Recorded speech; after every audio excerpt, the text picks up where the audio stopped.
What's up, everybody? It's your boy Eric from Easy Computer Solution. It is Wine Wednesday.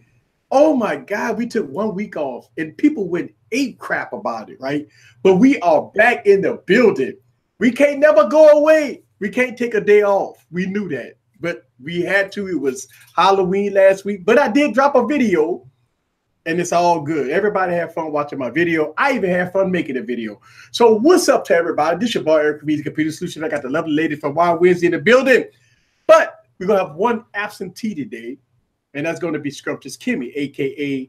Kimmy, right? She's going to not be here today, and she's under the weather, so we're going to give her all our praise, and hopefully she get better. And we all know that we always get that grand entrance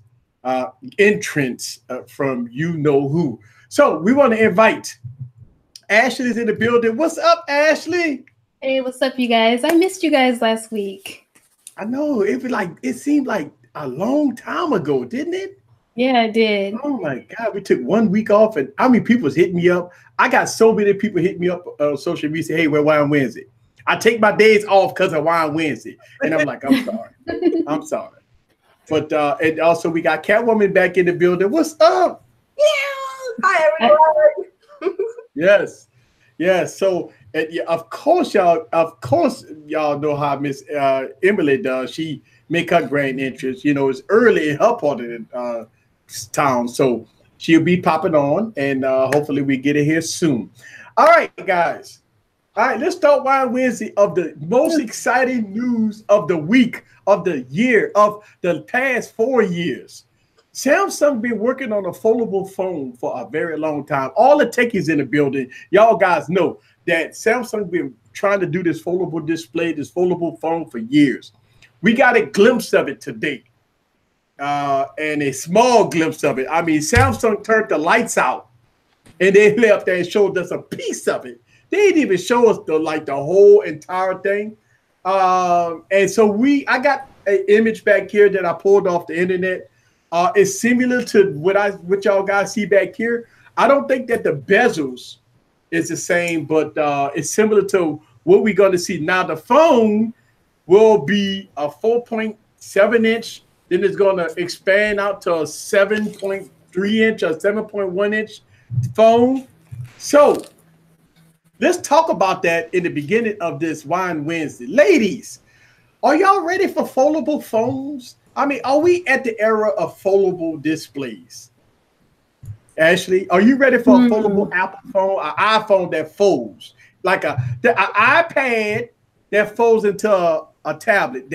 So there it is. That's what I'm talking about. They turn the lights out, and it's a small phone that extends out to a tablet. You know, it just looked weird to me. Like, it looked like a brick. Like, yeah, it is thick. I hope that, like, it was dark, so I'm hoping that when the light comes on it, it looks a lot better. But it just seems weird to me. Like, I don't know. Like, I have a hard time with change, so it's got to grow on me for sure. I mean, I think if Samsung gonna do it, they gonna do it right.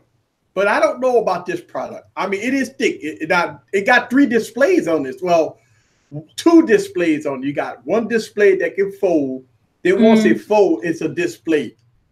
So where the cameras go at with this thing? Right. I got to see it all. Okay, so it folds in. It folds into the camera on the other side. Okay. They just gave us a preview. I mean, the main thing was that they were talking about was how this display was made. I mean, obviously, they were talking about how it is AMOLED. It's not LCD, so that's pretty awesome. And the fact that it bends and that it's still high quality. It looks like a really good display, but I don't know if you guys noticed, they cut the lights out. Yes. Yeah. Like, they didn't Wait a minute. They were so, secretive about it. I don't know. Like, look at how boxy it is. I mean, I know, but you know what? But here's my question: if they've been working on this for the last 4 or 5 years, right?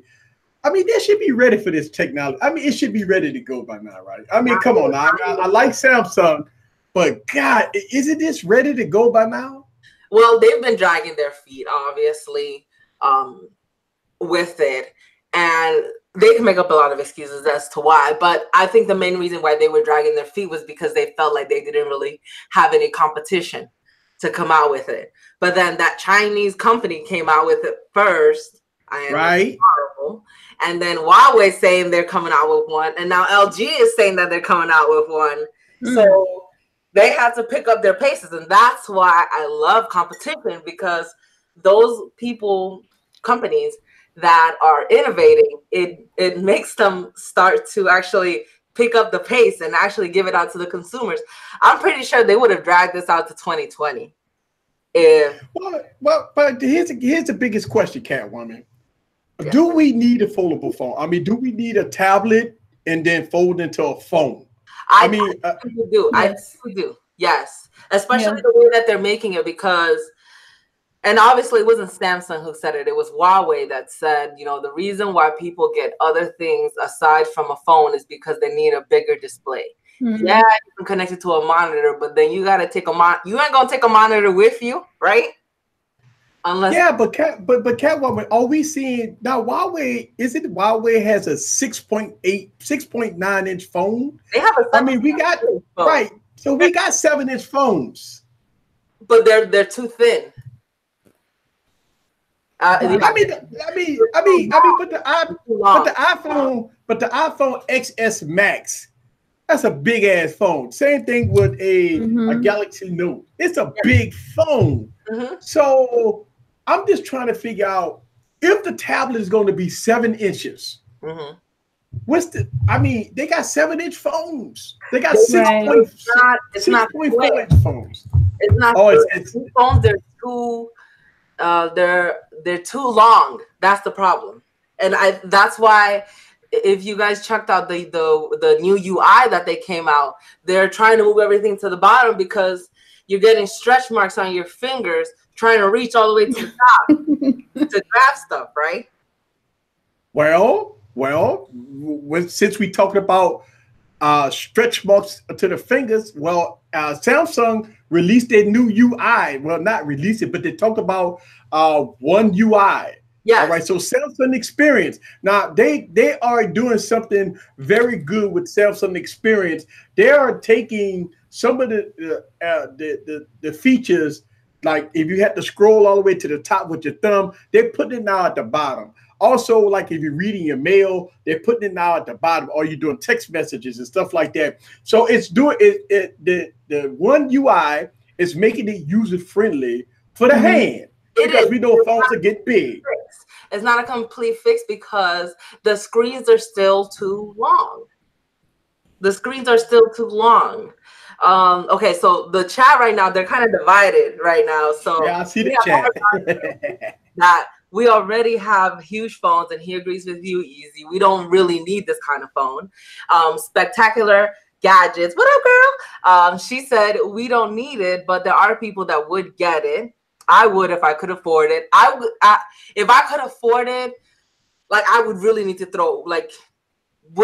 would have to part way with my money. I would really I would just get it just to get it. But I know it's gonna have a lot of bugs because it's a first generation. And then Dexter Cumberbatch says people complain that phones are too big.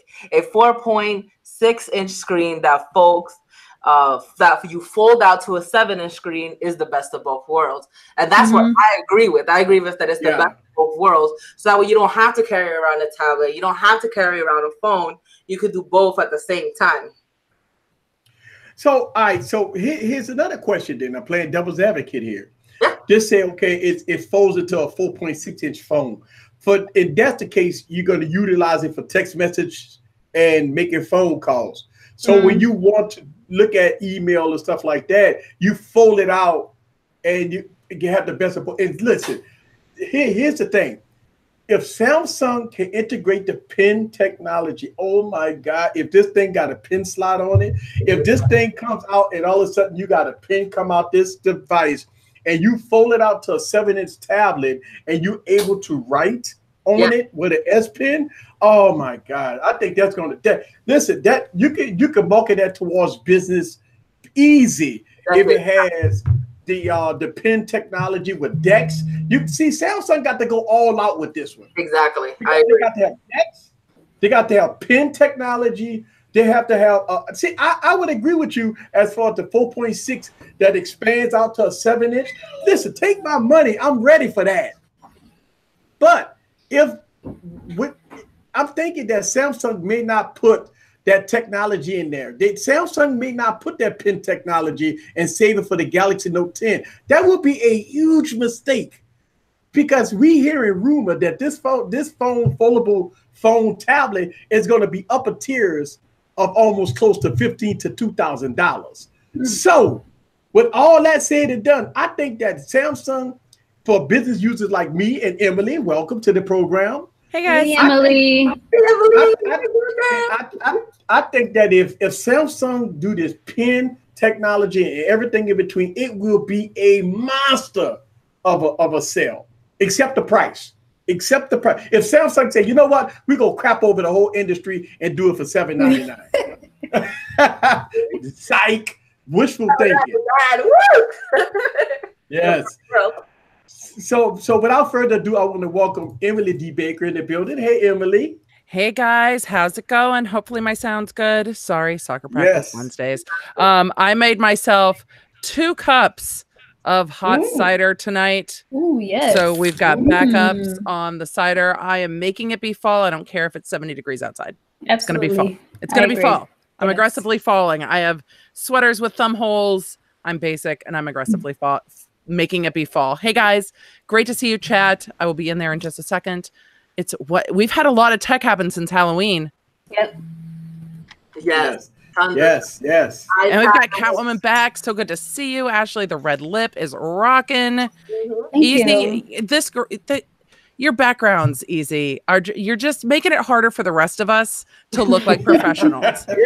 We all try, but you're just making it hard for everyone else to be professional. It's so good. It's just so good. You know, a lot of people. I'd be invited to a lot of streams. And so as soon as I get in the streams, people say, "Oh, that's easy. Boy, that background is gangster." It is. I'll tell you what. If I would turn off the background, you'll see all green. I mean, my whole studio is green. It's a great setup. I got so addicted to this green screen technology, is that I have at least a dozen high premium lights in here, and my whole from the ceiling all the way to the floor, even the floor, is covered in green screen. I mean, it's got to be right at this point because you're invested. Yes, I'm invested. But you know what? I'm having so much fun. Look, I've been telling people this for the last couple of weeks as I've been doing my videos. I'm just having a blast of fun.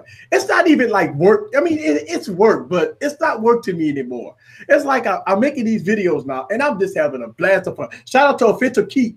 Yeah, is that the Daz Bryant coming to the Saints? Whoa, I don't know about Daz Bryant. Hey, he really? Talking about the Saints. Hey, I don't know. We have to stay tuned for that. I don't know, man. Go Saints. To Official Keith. To Official Keith, man. Woo, Catwoman in the building. Hey, Catwoman said that she will get wasted tonight. Oh dear, the computer's built, and it's gonna get turned. I'm not doing my day job tomorrow, so day off. Mm-hmm. So this is the entrepreneurial struggle, though. My day job is all the time. Yeah, I choose it, and I get to travel and do stuff, but it's 24/7. But that's okay because people don't always have to see me. I don't have to show up anywhere. Spectacular Gadgets. You said for me to drink one for you. I'll drink for you if you come in with us. Oh yeah, so we invited her to join the stream tonight. So it would be nice. Go on, hit the link. We already sent you the link. Go on and hit the link and come on the board and have some fun with us, ladies. Absolutely, have some fun with the ladies tonight. Amazing. Tech Love and Mama introduced me to her channel. She has a very lovely voice. Love Tech Love and Mama. She's like the Vanna White of phones. So yeah. Yeah, love it. Oh wow! Thanks, Zach, for the super chat. Sup, ladies? Thanks, Zach. Oh, dude. Thank you, Zach. Sup, ladies. And hey, Zach did a giveaway. Also, he made a pretty interesting video. And look, a lot of people been getting on my ass about making videos about the Pixel 3. Now, all of a sudden, now people started to understand that I wasn't the only one that's having these problems with the Pixel 3. Listen, I'm not having problems with my Pixel 3 as Zach Pixel 3 burned it up along with Tales of Tech. He talked about it in one of his videos. The problem that I'm having with the Pixel 3 is it's $1,000 phone and the design look like crap and the cameras are not that great and it doesn't give you $1,000 worth of stuff. Now, a lot of people might say, well, no phone give you $1,000 worth of stuff, but I got blue phones that got more features than a damn Pixel. So, it's some things that you got to call out. And a lot of people be getting on my ass telling me I'm calling out the Pixel. I've been calling, by the way, if you watch my YouTube channel, I've been calling out the Pixel for 3 years. This ain't the first time I ever talked about the Pixel. And I don't hate the Pixel. It's just when you spend $1,000 for a phone and it don't deliver. And a lot of people say it's the best thing since sliced bread. And then I show proof. Here's the thing. I show proof. I'm showing camera reviews. Huh? I said it doesn't actually slice bread. Right. I was being cheeky. You're on a roll and I'm being cheeky. I apologize. What's so funny is that I show them proof. Listen, I don't compromise on my videos. So I'm showing 2 cameras side by side, 3 cameras side by side with each other. And people could be the judge for themselves. The audio on the phone is by far the worst audio on the planet. Listen, I thought, you talk about $1,000 phone and the audio is it's so bad on it, right? And so people hate me because I'm talking about the Pixel. And here's the thing. I talk about the Pixel and they send it to me for free. And that's the thing. I'm not down on my knees kissing Google right now. Oh, you give me the phone for free. So it's the best thing since sliced bread. No, if I wanted the Pixel, I'd go buy the some bitch. You know what I'm saying? So people get upset with me about it. But you got other YouTubers now, they are. I always tell people, wait till the smaller YouTubers get the product, then you start seeing the real videos. Listen, I'm not knocking bigger YouTubers. They do what they do. They do their due diligence. But some of the smaller YouTubers dig down dirty and get down dirty with the phone. And so shout out to Zach. He made a video about it. If y'all didn't see it. He talked about how to catch on fire. Yeah, you get hot. Yeah, I got hot. He left it in the sink. Is it still in the sink, Zach? He must have put it in the freezer. I gotta watch that video. Yeah. Oh, Spectacular Guy just said, yes, that's me. Yes, you are a small YouTuber. Hey, you know what? Here's the thing. I'm always believe myself as a small YouTuber. It doesn't matter how big I get. And see, people say we're easy, big. Now, I'm not. Trust me, guys. It's not I don't look at myself as size. I don't let things get to my head. I mean, look, I think about all the funeral videos I make for product. Think about this, right? You think about, easy. Now, since you're getting big, you're going to start changing your style. That's not the case. I'm still getting down deep dirty into phones. I'm still doing what I got to do. And size to me doesn't matter. It matters that it's all about truth and justice. It's all about doing size matters here. You can't come out my Wednesday. Size doesn't matter. Easy. I know. This is one Wednesday where size most definitely matters. The size of your dongle is definitely something that we can talk about here on one Wednesday. The size of your channel, we don't judge. Right. So since we're talking about foldable phones, let's jump to Apple. Today was the official release date of the iPad. She's got something. Go, Catwoman. Oh, we want to know your thoughts about it, Emily, on the foldable phone. Did you look at it? I'll show you the picture. I just you can show me the picture. I just don't understand. I get that maybe it's not going to break as much, and I get that this is the cool new technology. Like I get it, but I don't know. It kind of freaks me out. I see it in use. That's what I've got to see more of it. See it in use. I want to see how it does. I want to see it up close because I want to see how it connects. I want to see what that seam looks like. I want to know what the wear and tear is like. Right. And I just... Yeah, they didn't really go into it because it was more of a developer conference, and then this is what's coming. And they turn off the lights on purpose. So you couldn't see. This is what's coming. There on the edges, you know, like it was. But they made sure to turn off the light. It's fascinating. It'll be interesting to see what the use is. I don't know if there's a huge need for it. I mean, if we're going to the place where I'm going to be able to wear my whole phone on my arm and like make things like show up in the air like Iron Man, I'm in for it. Like I'm here for that future where I'm just like grabbing things and swiping them around and throwing them away. I'm here for all of that. I don't know if this is the use case I want, but I like that people are innovating. So I'm not mad at that. It might not be right for me, but let's keep innovating. Let's see what the use is like. Let's see how people like it, because this might be the case where 3 years down the line, you're not taking a laptop anywhere anymore. You're not taking an iPad anywhere anymore. If you've got a foldable phone that goes phone to tablet, what else do you need? You throw a keyboard on that bitch and you're ready to go. Right. Yeah. But here's you know what? Somebody bring some good points up here. Okay, so if the foldable, listen, in 2019, folks, the foldable industry, this is what we go see. We got notches in 2018. We see foldable phones in 2019. This is it. This is it.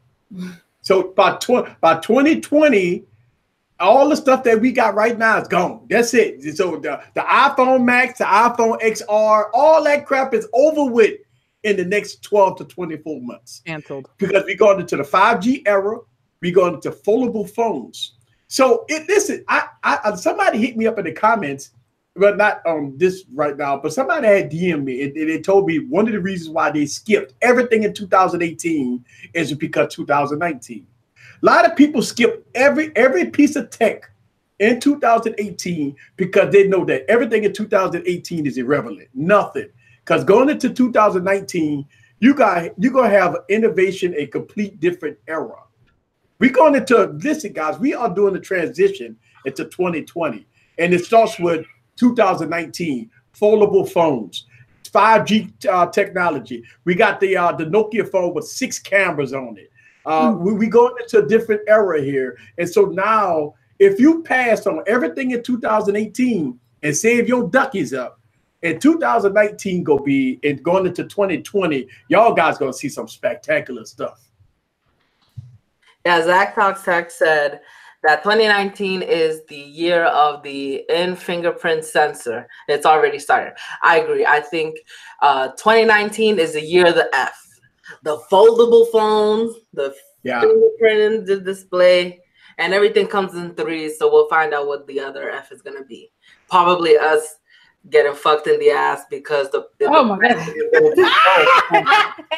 So that's probably going to be the third F.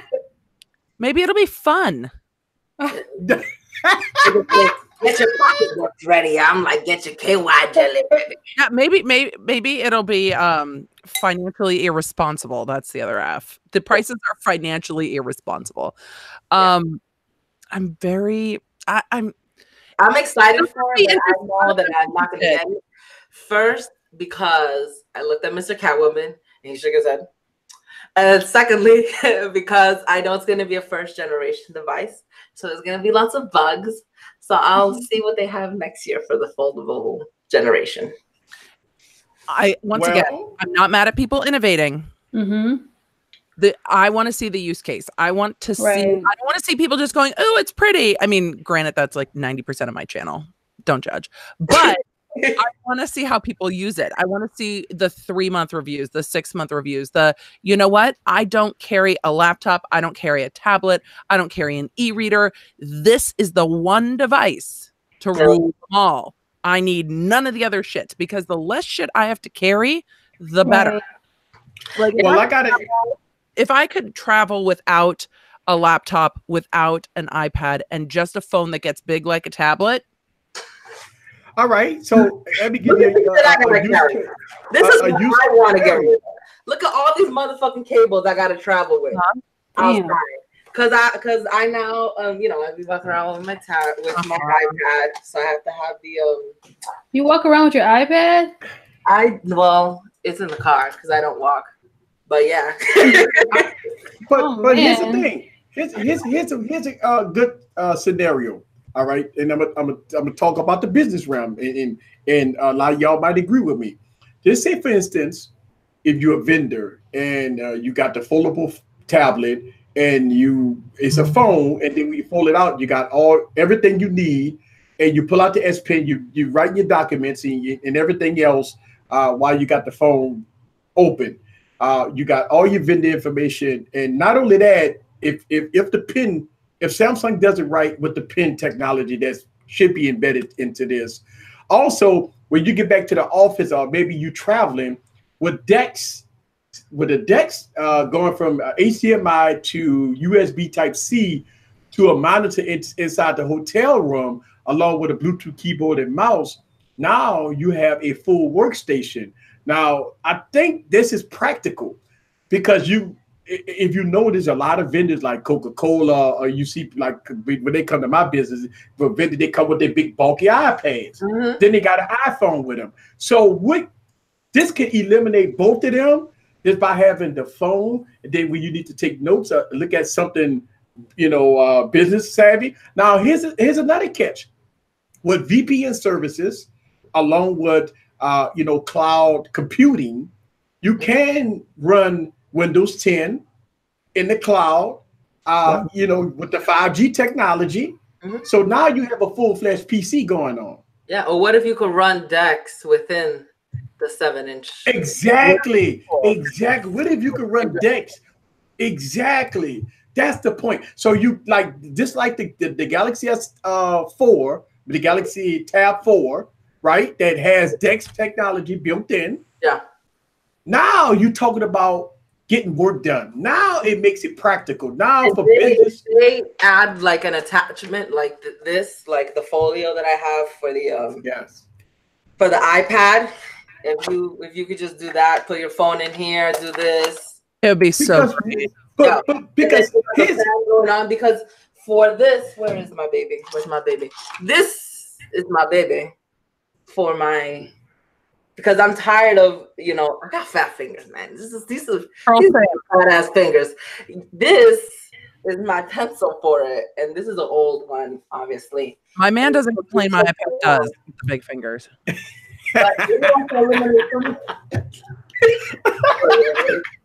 like that tonight. Welcome. He doesn't drink rum often. I'm feeling 21 and older, y'all.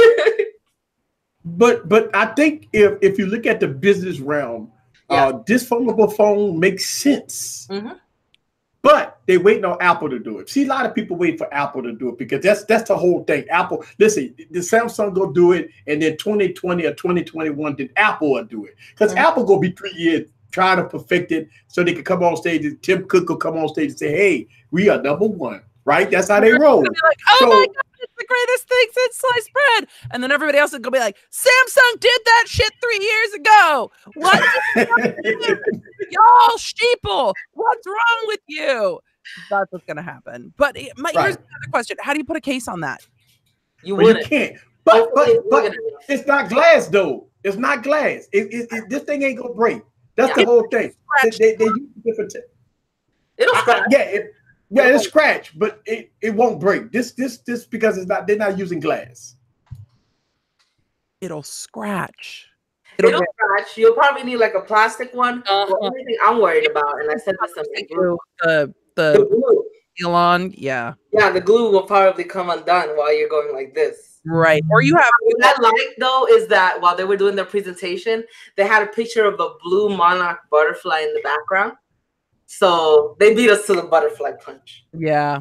They're like, we got wings, bitches. We fly away. Keep up with me. I think we going. Listen, for all my techies out there, I think we're going into a different era. I've been talking about this for a while. I think 2018 is. I think it's a TikTok. I mean, it's a talk. It's. I think we seeing things in 2018.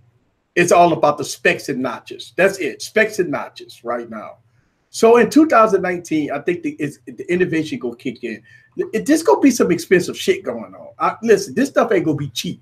Yeah. If you want cheap stuff, you got to stick with the Motorola's, the Blue phones.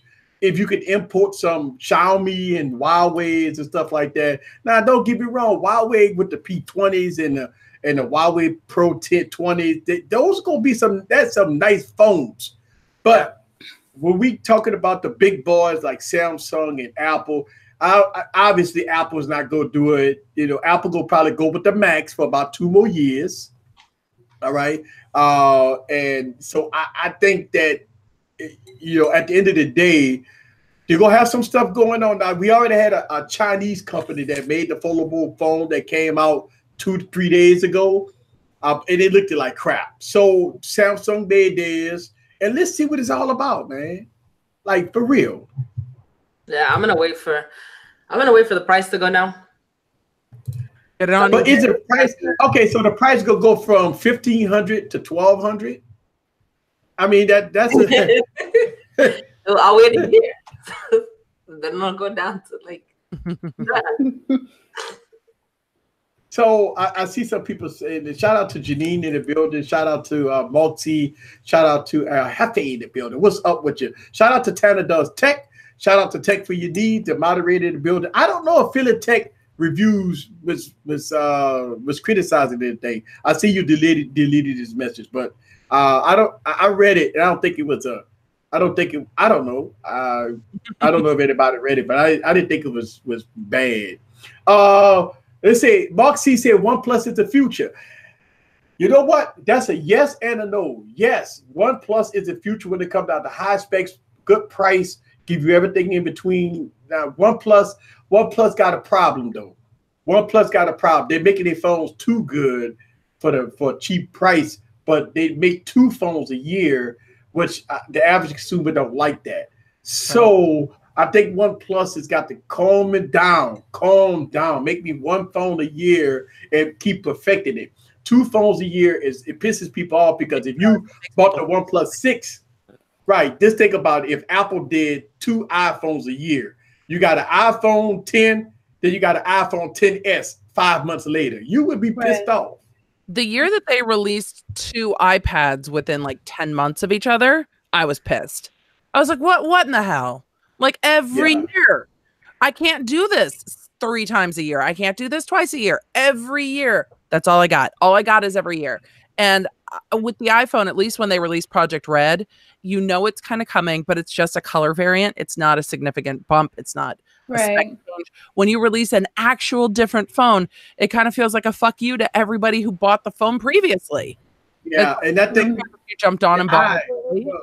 I agree with you. I agree with you, because OnePlus started this way back with the OnePlus 5 and the OnePlus 5T, OnePlus 6. I think they did it with the OnePlus 3. OnePlus 3T. They skipped the number 4, and then they went to the OnePlus 5, OnePlus 5T. So they went to 2 phones a year. Yep. And that really pissed people off, because, okay, what phone do you buy?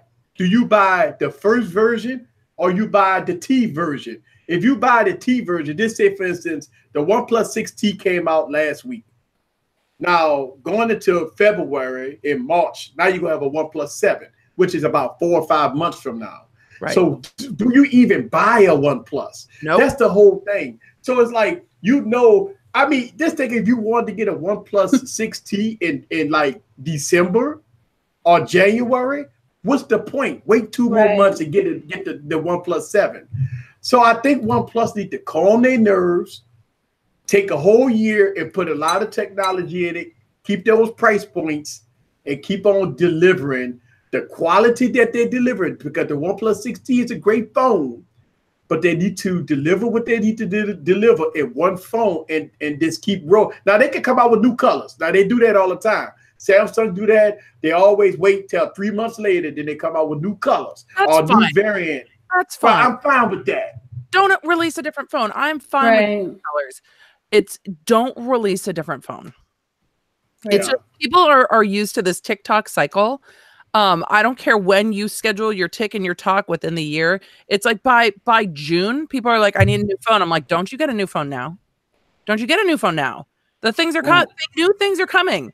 Mm-hmm. Don't buy tech in the summer. Just don't do it. New stuff's coming. Just right. wait. So now since we got all the Apple fans in the building, I see Dexter Timothy talking about the iPad scoring high Geekbench scores. Listen, one thing that I want to express that I think that Apple put a whole lot of power and a whole lot of technology in the iPad Pros, because they want to look at the iPad Pros as a high-end professional because the price dictates it. Trust me. Yes. So they're looking at the iPad Pros as the word Pro. So that means you're going to get everything in the Pro. You're going to get the quad speakers. You'll get the 7-nanometer processor. You'll get all the RAM, 1 terabyte of storage if you're willing to pay for it. Shout out to Tanner Does Tech. Hey, Tanner. Shout out to the $5. Yes. Thank you.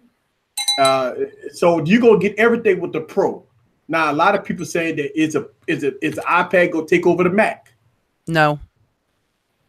But it's $1,800. Listen, the iPad Pro 1 terabyte Wi-Fi and cellular could cost you almost $2,000.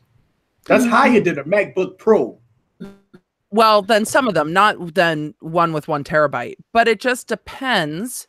It depends on your use case, right? I think depending on how you use an iPad Pro would be your only device needed for college, where you are reading a lot, you're reading digitally, you're typing papers, you're editing some video, as long as you can get that input. But I'm sure there will be dongles, or, well, you'd have to do it through files over the air, because inputting video is still tough in an iPad. Right. But for digital arts and reading and papers and emails and stuff, you don't really need a laptop.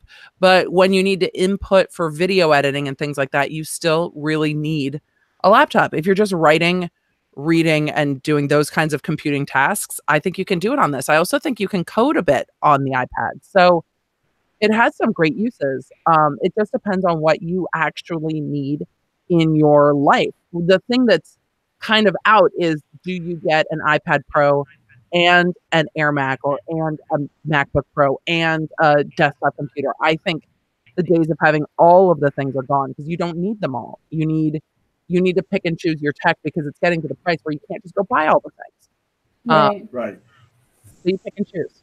It's so pretty. All right, so I want to answer this one question. Janine, my sister, the back, she's new to these chats, right? So her question is, I'm so green to this. Please explain super chats. Super chat is designed for anybody in the stream that want to support the channel on the spot. There's a button at the bottom that has a $.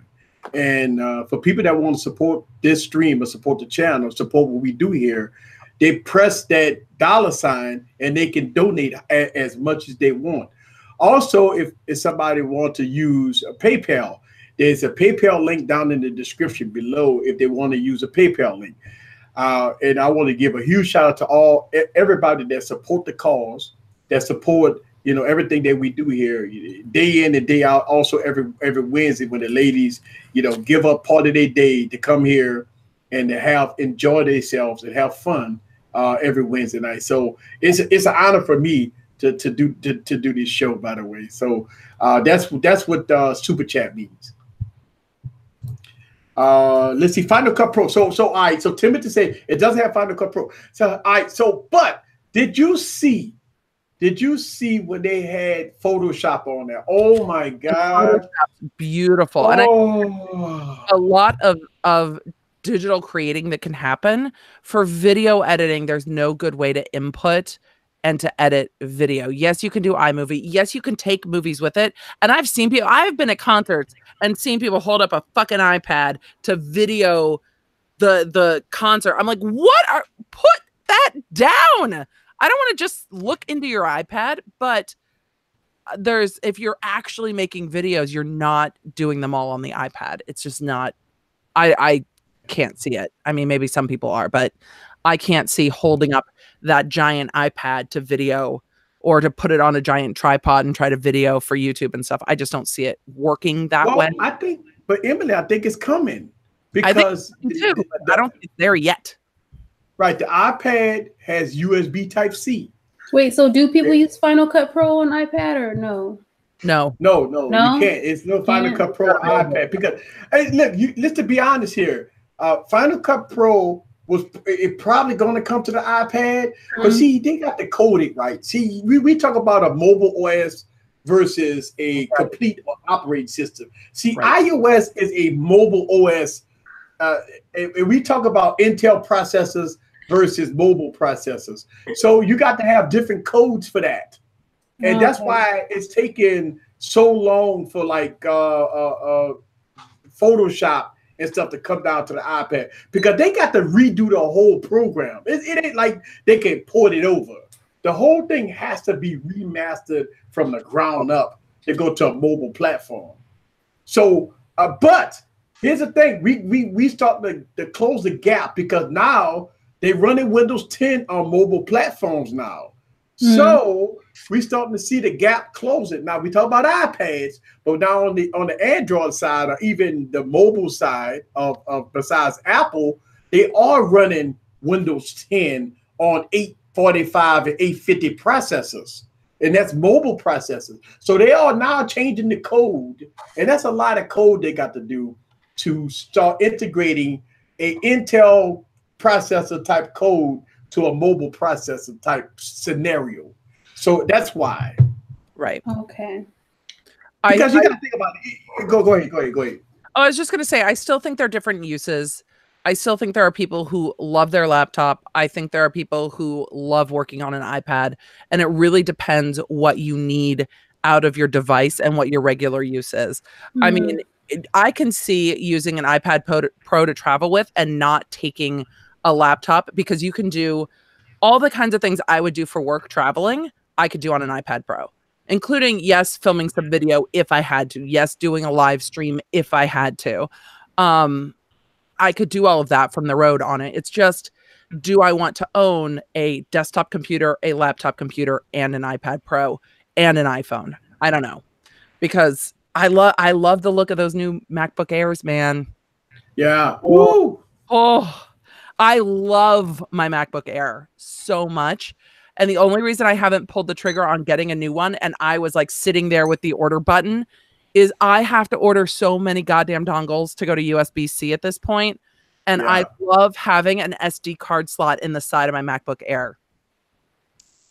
It makes it so easy when I'm traveling. I just, So Dexter asked the question, Emily, is the iPad Pro more functional than the Surface? Dexter, let me know more functional for what? I mean, it depends. I really honestly think these things depend on what you're using them for. The Surface, and depending on what size you want, the Surface has some really cool use cases too. And it's got that little spinny thing that you can attach to it that seems like it probably doesn't work for but 5 people, but it's got that color wheel. And, you know, it depends on what you're using it for, really. And it depends on what universe you're in. I think for someone who's in the iPad, who's already in the Apple universe, the iPad Pro is way more functional than a Surface. For somebody who's already in a, PC universe, the Surface might actually just be easier because they don't already have apps that they're working with cross device and stuff like that. So another question I got, so it's been a long time since Apple released the Mac Mini. So now the Mac Mini is out what a lot of people was waiting on. Now a lot of people was upset about the price because the first Mac Mini was about $400. Now Apple, it went up to $800. So it's a lot of money for a Mac Mini. It's such a good device. The Mini is such a good device. Hey, Derek. Right. So Derek F said, I got my first crazy lady death trap at work. Man, let me tell you something, man. We live in some crazy times, man. Just be careful. Look, you got to watch your surroundings, people. I've noticed that, it's hard to not watch TV, but when you do turn it on the TV, you do see a lot of this craziness going on. Even when you're looking at, if you scroll down your Facebook feed, it's utterly ridiculous of some of the things that I see that people filming and putting it on Facebook. So I would tell you, folks, watch your surroundings, man. Mm-hmm. You know, man, I'm sorry so thank you very much for the super chat, but man, take a debt threat very serious, folks. Don't just say, oh, I'm gonna brush it off because she's crazy. Yeah, man. Wait, where does he work? Where does he work? I don't think we want Derek to tell us on the internet where he works. Yeah, no. If you're going to work, Derek, you don't need to tell us. But I remember my first death threat at work, and I came home and it was to be celebrated. I was like, I am doing my job. But I was in a hateable job. But Derek, take crazy seriously. Let all the people know it works so that you can keep an eye out and park in different locations and vary that, because following you to your car after work is something that Crazy likes to do. So vary where you park if possible. But we were talking about something I'm passionate about, which is the Mac Mini. Can we talk about the Mac? Yes. It is a great. Have any of you guys owned the Mac Mini? No. So I have an older version Mac Mini, and it had gotten so old that I couldn't even live stream on it anymore because the video card just wasn't up for streaming. It's a channel 808 Life Hawaii, just hit on it. It's a great server. It's a great backup server. And for $800, if you're using it as a server for $800, that is the greatest server you are going to find for that price point. If you can use it that way. So I know people were really excited about the spec bumps to use them as server.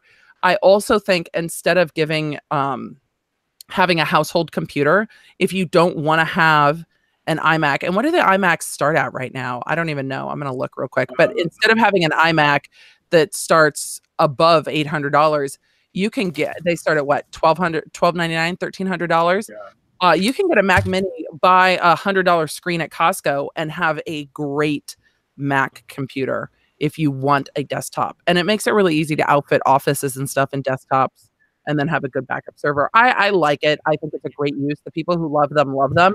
It really needed a bump. What didn't get a bump were the AirPods. Right. So, what is Apple doing here?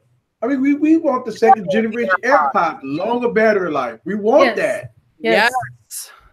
Mm-hmm. Yes.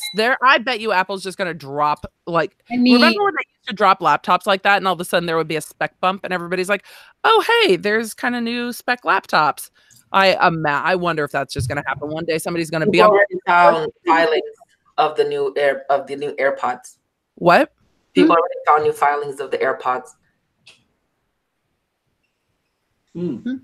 What? So they already got followed. So they filed a patent. Filings for the AirPods, and you're going to be able to wirelessly charge them too. Yeah, but they were supposed to release new AirPods and a new case, so you could take your old ones if you wanted to wirelessly charge them. They were supposed to go with AirPower, which my man Dexter is bringing up. They're supposed to go with AirPower, and AirPower. We've heard nothing about the PowerPad, AirPower, AirMax Pad, whatever it is. We were checking that too. There wasn't any filings for the AirPower either. They used to be able to see it towards the holiday season. That's when it's gonna come out. That AirPower, I don't know if we're just definitely not going to see it. So, well, I need longer battery life. That's what I need. Same. And the longer I've used them, they're holding battery less. I've had them almost, I don't know, since they came out, but they're getting less power. So I was really bummed about that. It happened. I always gotta charge them. It's frustrating because I can't talk on the phone. I don't want to hold my phone to my head. Ever. Never ever. Me too. I never do it. Yeah, never. Got a Bluetooth.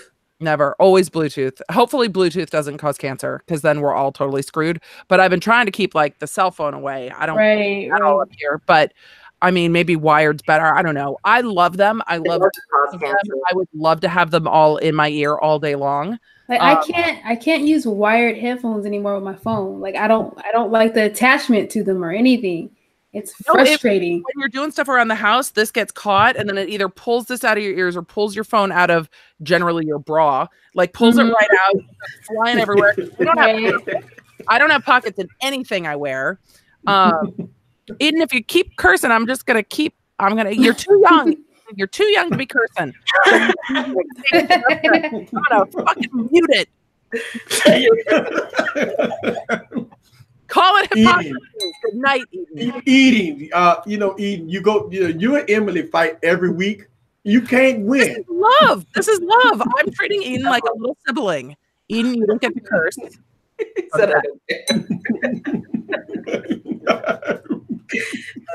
all love. It's not fighting. It's all love. It's a little sibling. I'm gonna tell you what to do. Don't come up in the go to bed is what to do. Go to bed. Go to bed. Anybody ordering the MacBook Air? I want to know if the chat's ordering it. I need to figure out the dongle situation, and then I've been looking at my QuickBooks. These are perfect year-end purchases. If you guys have businesses that need a few more deductions for the year, now is the time to start stacking up those business purchases so that you can write off those purchases at the end of the year here. So my business is going to be zeroing out this year. I'm going to be like, where's my profit at? What do I need from Apple? I'm going to buy it. You know what? You're right. Yeah. Look, for us business people, we know how this works. We buy stuff and we know how to. Oh wow, tax man be like, hey man, hey, everything business expense, man. Business Christmas is my favorite. Like we're buying that before December 30. Like Black Friday to business Christmas. It's the best. So I don't really. My husband and I don't buy each other a ton of Christmas gifts. We buy each other little stuff, but then business Christmas is like the greatest ever. It's like business needs this, business needs that, business needs a new laptop. So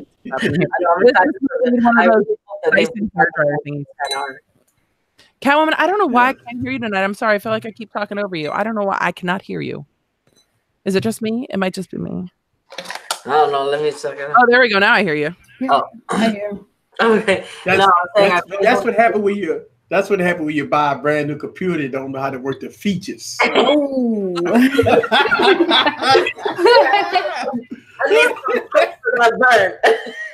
love that you put it together. I love that you put it together. I love it. That's awesome. You want to tell the chat a little bit? Can you give us a little rundown of the adventures? Because it's been like 2 weeks since we've seen you. Yes. Oh my gosh. That computer it kicked my butt. Okay.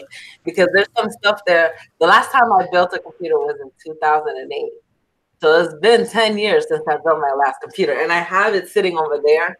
I'm thinking about turning it into a Hackintosh so that I can play around with iOS on the desktop. But yeah, I saw the video from Sean Cannell and I, begged Mr. Catwoman, please give me the computer. He's like, okay. And oh my gosh, he was a trooper. He was fighting with Newegg because he would buy something and then it wouldn't go through because all of a sudden it wasn't available anymore. Actually, we were supposed to get the 7900, the i9 7900, and when he bought it, they were like, oh, sold out. And so he cursed them out, and then they gave him the one up, and they took off like $90 off of it. So it came out to be cheaper. So that was great. Awesome. And then when I got everything together, I was putting it together, and I had Haley help me with it. And it was a really good bonding moment because she was like, what are you going to do with all these parts? It doesn't make any sense. Going through it and putting stuff together, it made sense. And she said that in school, they're actually going to be building desktops too. So cool experience. But what really kicked my butt was that I've never had a liquid cooling system before. So it took me a while to put that part together. And then the hard drive. So we bought a 256. And then Sean Cannell said, get an 8 terabyte. What you showing us there, Easy? Oh, magic trick. Being silly with the green screen. And get an 8 terabyte regular hard drive. I didn't know that with the M.2, it turns off SATA drives. I'm like, what kind of fucking shit is that? I was so upset about that. I was, but instead he got a terabyte M.2. Put that together. It's completed. So I'm very happy. Is it awesome? Wow. It is actually. I played one of the videos. Actually, one of them that I'm doing for Easy. I played it, and it didn't stutter. Ooh. And I was like, "Oh my god, I love it! It didn't stutter." So, you know, I have that one to do, and then the one we're gonna do, and then I'm gonna be like, but I need to finish fixing up this office, because behind this wall there's a whole bunch of shit. And I showed you guys in the chat earlier that I figured out the best way to get rid of my boxes is to put them in the shredder. Right. That's awesome. Yeah. I have one that can cut up to 16 pages at once. And I was like, I wonder if I put cardboard in there. And it shredded it. So I'm like, oh, snap. And I've just been putting boxes in there. And it's been a work. I love it. That's a good thing. And you know what? The thing about it is when you experience those type of things, like putting computers together, especially for us techies, it makes things so much. You appreciate your computer a lot more. Yeah. When you put it together. Now, here's the thing. For everybody that always asks the question, oh, and I'm getting feedback. That's me? Is it? Are you? I don't hear that anymore. Feedback. So, for everybody that always asks me the question of when you start doing high-end video editing, when you're using Final Cut Pro and when you're using Adobe Premiere Pro and Camtasia, yes, you need a high-end PC for that. It takes a lot of resources. You can't do it on an i3 computer, guys. You need i7 processors. Yep. You need 16, 32, 64 gigs of RAM. Mm-hmm. I mean, you need dedicated GPUs. You need 1070 GTX 1070s or above. Yeah, I got the type of things with the 11 gigs of RAM, so that should hold me up. That's the amount of RAM. Yeah, we like them big, and we like the RAM. Yeah, love to be rammed. RAM.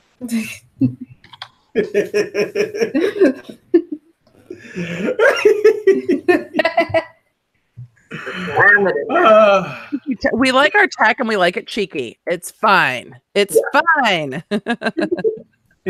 Being lots of RAM when it comes to editing. There's really nothing worse than your tech delaying what you're trying to do in life, right? And we've gotten so spoiled because we used to sit there for like 3 minutes and make popcorn while we were dialing on to the internet, and none of us did about it. We were like, "It's coming! It's coming! I'm gonna get on the internet! I hear the clicks and the clacks and the boops and the beeps." And now we're like, it has been literally a second and a half. Right. What's going on with my computer? Why is it not instantly streaming things from space? Why can't I live stream this? Like, technology has gotten so far that we now want it to work flawlessly and get out of the way. The problem is now I'm that way, like IRL. And when my kids don't respond fast enough, I'm like, did you hear me? Did you hear me? Did you hear me? Why aren't you talking? Like, we need to move faster, everyone. If I'm having a conversation with you and you have a 3-second pause, I assume you didn't hear me. So now everything has gotten faster, and I'm working on it. I've been meditating, but I want to go faster. I'm ready. Eden, we love you. Good night. Sweet dreams, Eden. Eden asked a girl out. Go, Eden. Woo! The girl out. Woo! So everybody give a round of applause to Eden. He asked the girl out, and she turned him down. She said no. She said no. She said no, not till high school. Less time with girls start learning to code, Eden. Right. You're gonna have all the money, and then the girls will find you, and you won't need to ask anybody out. So just start coding. Yep, I agree. Yep. They'll come. So the girls are coming, man. Making videos. So I taught them how to do it on their phone. There's this thing, I don't know if you guys are into anime, but it's called Gotchaverse, and it's an app where you can create your own little anime characters and you can make them do everything. Oh, that's cool. Yeah. And you could do it screen by screen by screen by screen, right?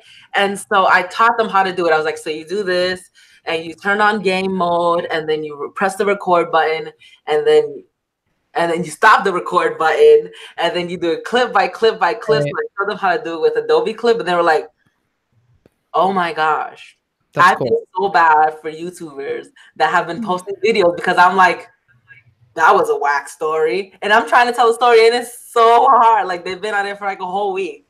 So I am actually going to get them Kind Master. Have you guys heard of it? It's available, I think, for iOS too. It's KINE Master. Now that they've understood the frustration of doing it clip by clip by clip, now I'm going to show them like how to do it when you take a big clip and then you splice that big ass clip, you know. And they've been doing it on decks, so that's fun. Oh, okay, I see it. It's cool. Yeah, it's really cool. You can make your own anime character. It's awesome. That's cool. Don't take your statement. Yeah, I know. I was just about to say Timothy, why you took your statement back? You was okay. You know, don't pun intended. We adults here. We're all adults here except for Eden, who's now in bed, so we're good. Yes, green light. Green light, red light, green light, red light. The girl told him no, he can't go out. No. The girl said I can't go out till high school. And that's fair. I wasn't allowed to date in junior high. And I don't want my kid's going to be in junior high next year. I don't want him getting messed up with those hoes. I see how they come to school looking. You do not get messed up with those hoes. My kid had girls sending home selfies. They draw pictures of themselves, sending selfies in like 3rd grade. Like, Travis, I love you. I'm like, this bitch. And my husband said, what is wrong with you? She's in 3rd grade. I'm like, look, this hoe is after my son. And I am not here for it because I am that mom. I would be the same way. Yep. No. But if I was a girl mom, I think I'd be like, none of those boys are good enough. Don't talk to them. They're hooligans and they smell. So that's gonna be me. That's gonna be me both ways. Poor kids. Because I know what I was like as a child. You know, so we're trying to protect my kids from girls like me. I get it. Girls like me. No, Timothy, you didn't cross the line. It's Wine Wednesday, man. We didn't say worse stuff than that. You've been here long enough. It was great. My comment was the uber sexist one that I said money can do that, because what happened to everybody who wasn't paying attention in the chat? Ashley said, don't worry, Eden, girls will come. And Timothy Baxter says, no pun intended, girls will come. Yes, money will do that. Yeah. Oh my God. Listen, we back. Y'all, look, a lot of people been eating. I popped up a stream the other day. And I just say, you know, I was working on something. And I just started streaming, and I didn't think I was gonna get nobody on the stream, but I got a lot of people popped up in my stream. Like, Easy, you back? Like, I never went nowhere. I still drop videos almost every day. Now, you know, I came in to just have some fun, man, and a lot of people hit me up and said, "Well, Wine Wednesday." People hit me up on Twitter and asked me about Wine Wednesday, and I know we had said it week before last that we was gonna take a holiday. We back. But I thought about it, like, you know, I really thought about it. I said, wow, man, maybe I might do a stream. But me and Oracle, we started doing some things, and we went out and stuff like that. So it was some QT time. Started to do much needed QT time. And so you know, hey, let me tell y'all guys something. Here on this YouTube channel, I love my followers because they keep me in check. Because they tweet me, they DM me, they tell me everything about all the latest stuff. Dexter Cumberbatch, he's in my Google Plus. So anything that I don't know, I will know because of Dexter. That guy keeps me informed to the highest. So I definitely want to give him high praise for that. A lot of people that hit me up on DM me on Instagram. Oh my God, a lot of people hit me up on Instagram. And be hitting me up on DMs, be sharing their videos, asking me, Easy, check out my video, give me an honest opinion, and I watch y'all videos. Listen, here's the thing. I watch y'all videos either way. Sometimes y'all send me private videos to watch before y'all deploy them. And, you know, especially for the new YouTubers.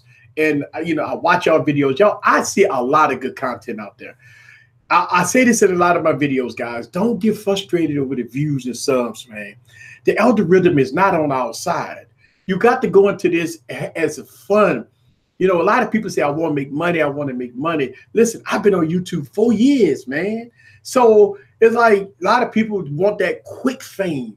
They want it fast. They want it quick. And listen, we've seen a lot of people do the extreme things, like go against the grain, going negative. And that, you know, that's not in you. That's the whole thing. I see people doing things that's not in them. You can tell it's not in them. So you people try to, because look, sex sells, negativity sells. We know that. Yeah. But is that the person you are? Can you be negative all the time? So that's the whole thing. If you start your channel being that, going against the grain, highly negative, you know, F this and F that, I'm going to screw over these people to the highest, or doing things all the way to the edge.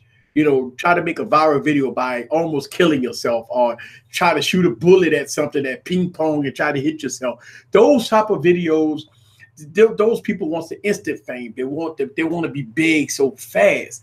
You might have one viral video, but what about the next video? That's the whole thing. It's all about the follow-up, because yeah, you got one viral video, you might get 10,000, 20,000 subscribers. But when you make the next video, you might get 200 views on it. And you're like, well, I got 100,000 subscribers, but I'm getting 200 views. Well, because you trying to do, instead of being consistent, you try to get that one big video. And that's not what you want. You don't want that one video. You want consistency. That's the whole thing. I agree with you. I mean, if you guys look at your analytics, yeah, most of my views are from non-subscribers. Yeah. So it's really working that for people who want a YouTube. First of all, YouTube can open doors for where the money is to come, but YouTube is not where the money comes from. Your ad revenue is not where it comes from. And I work with a ton of YouTubers, Sean Cannell included, and YouTube is not where the money comes from.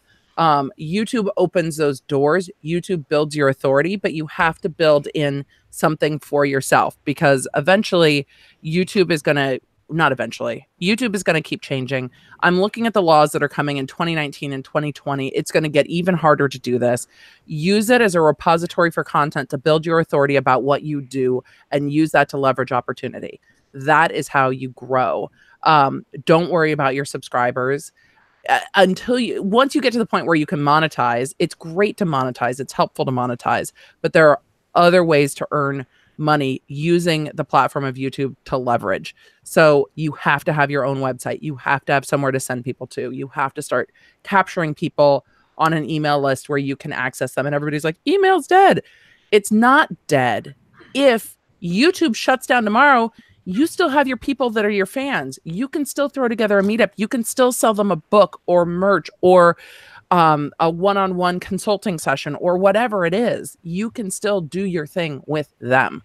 And I'm going to stop talking for free, because it's what I put on my website. No, I'm just kidding. But YouTube is not where the big money comes from. The big money comes from the opportunities that you can find on YouTube. Make good content. Have people that enjoy your content, but you never know when a video is going to hit.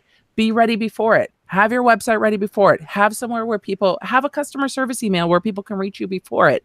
That's how Easy found me. It was, I got an email from Kevin to my customer service email. My customer service girl's name is Samantha. We're all friends here. I'm Samantha.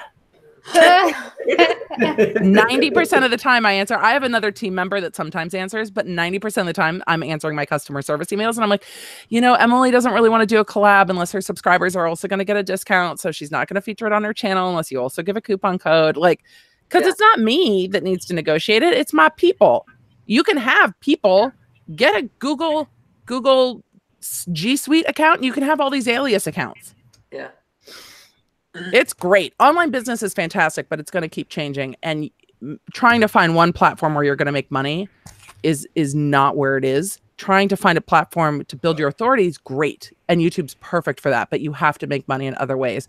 Those Amazon affiliate links are baller. And that's, I know Sean Cannell makes a lot of money off of that. other YouTubers as well. I got all nervous because Sean did a live stream from my garage. He was out in California. He had to do a webinar, and he was like in my little studio here. And I was so insecure about it. I was like, Sean's going to be working in my setup. I'm nervous. And he had nothing but good things to say. It was so cool. So, and then I got a ton of people going to buy the lights that I use. I changed my light setup because the other one was making me look too tired.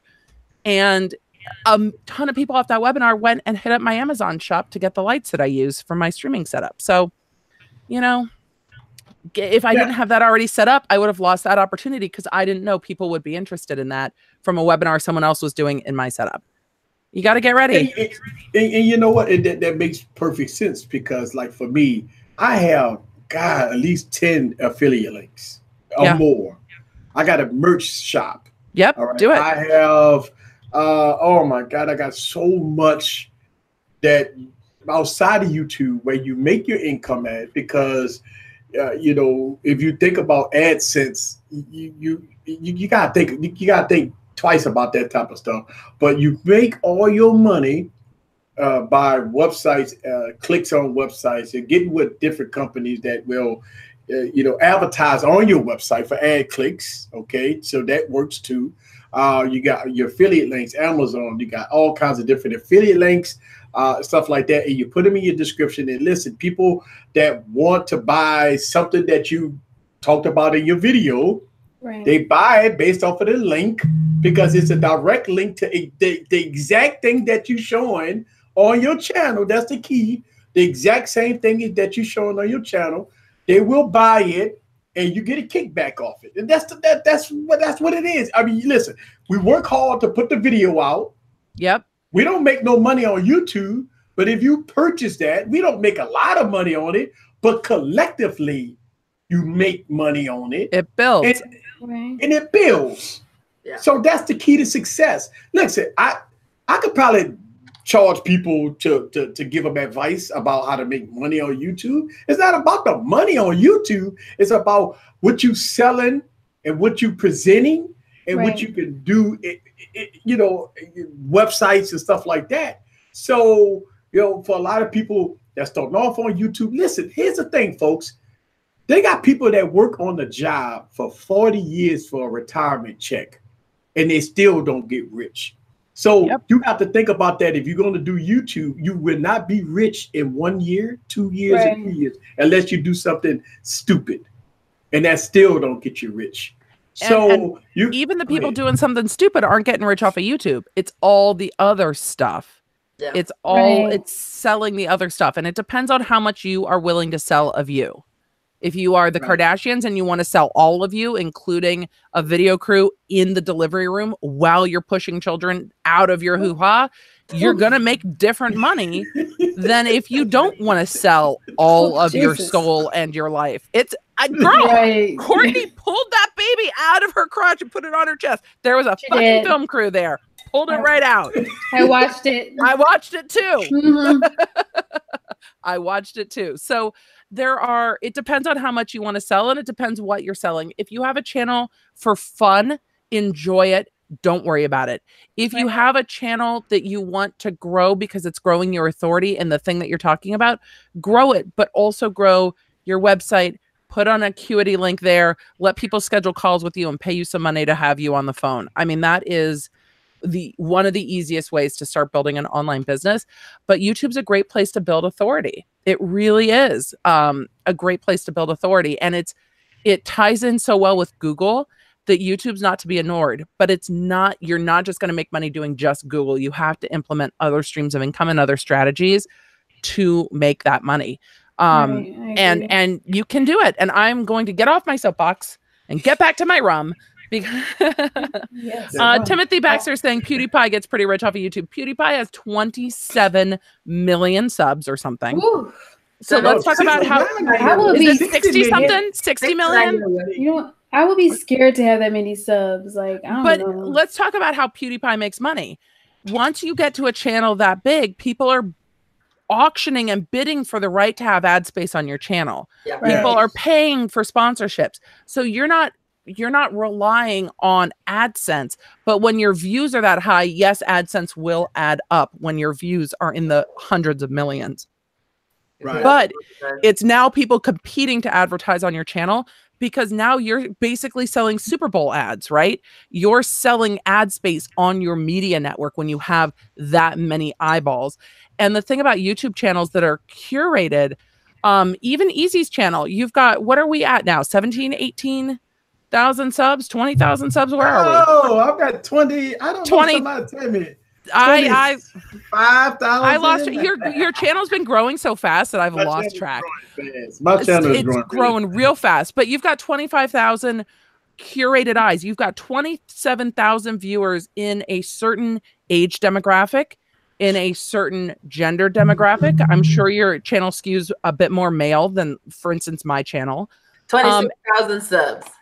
And you have people that are interested in tech. So now you become a great place to get tech in front of eyeballs that are interested in it. So instead of somebody paying for an ABC ad during a show where people are getting up and doing the dishes anyway during that ad, they're paying for ad space on your media network to talk to people who are interested in exactly what they sell. And that is valuable. But you have to get there. And that is not the only way to make money. It's all the other stuff that comes with it. So, yes. And get paid. I mean, free stuff's great. If you just want free shit on your channel, there's no judgment here, because free shit is amazing. So if you just want a channel to get some free stuff, go for it. Get your free stuff. I love that too. Hey, you know what? I want to answer the question. I think my cousin is here. He said he bought the projector based off of my review. Better use the link. Obviously, because I put the link down in the description. So he used the link. He put it down there. And look, you got to remember also, when you have a huge channel like a PewDiePie, and like you say, Emily, I mean, God, could you imagine all the sponsorships go come his way? I could give you this example: 26,000 subscribers. That's what I have, and I have people send me stuff in my PO box with cases and screen protectors. They don't even want videos. I get so much product sent to me that I don't even ask for, and I get it. And it's like, thank you for having a great channel, and that's the remote. Listen, if y'all remember, somebody sent me a sword. Remember the sword video? Sword. I love the sword. The sword video. Cool. I mean, it's like somebody sent me that. Like, here's your unboxing knife. Okay. Yes. Hell yeah. You know, did it. And I made a video of it, not because they asked me to make a video of it, because I'm ecstatic. I'm like, yeah. And I'm like, cool. So, you know, once you get to a certain time, a point in YouTube, here's the thing, folks. Just remember this. You know, I make a lot of different kind of variety of videos, but 90% of my videos are more professional, even though I'm still no fluff, no passes. Right. But they like the professionalism. A lot of companies love that stuff, man. It don't matter how many subs you got. You can have 20 subs, but if you got something that's looking good presentation and everything looking sweet like something that they can say, okay, I can give him my product. He's going to give me a good presentation. It don't matter if you got 100 subs. They gonna send it to you. I promise you that, because it's happening to me. It's crazy because my emails don't never go off. I mean, my emails don't never stop. Right. And it's a testament of the hard work that I do here on this channel. It absolutely is. But I just pulled up PewDiePie's Social Blade because I was curious. PewDiePie has over 19 billion with a B, like the amount of money California spends on shit. 19 billion views. So yeah, you're going to make money on those views. More money on the sponsorship, though. And you look at littler channels like James Charles. Yes, his channel is growing. Yes, he's getting towards 10 million.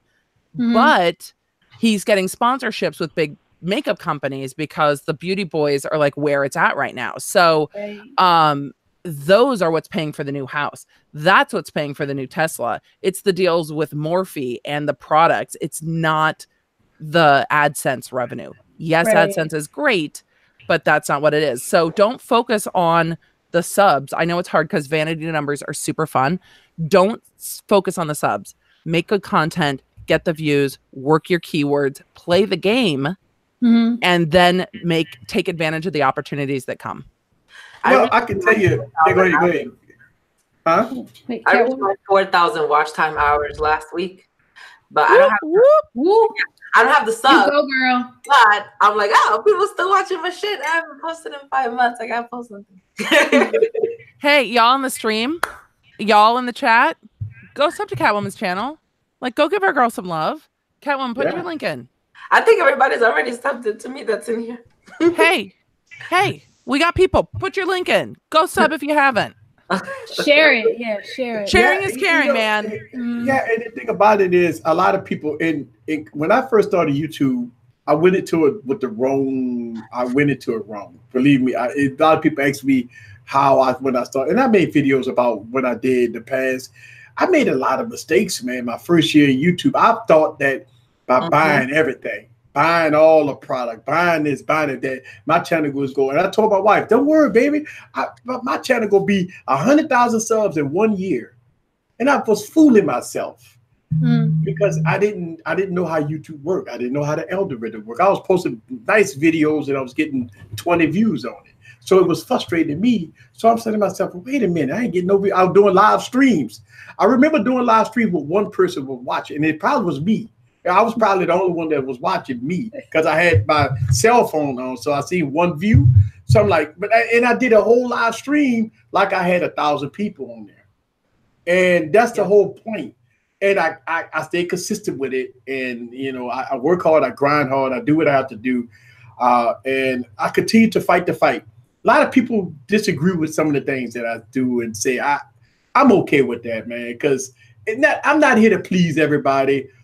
Like we all here not to make videos that hip hooray everybody, right? We make videos off of our opinion and, you know, our use case scenario, stuff like that. So a lot of people get upset and tell you gotta listen, people always say I got a lemon, I got a bad phone, I got this, I got that. And it's all, a lot of people always say that, you know, that I got a bad phone, I got, you know, why you make videos like that. People tell me to take videos down. Please take the video down and stuff. That's insane, folks.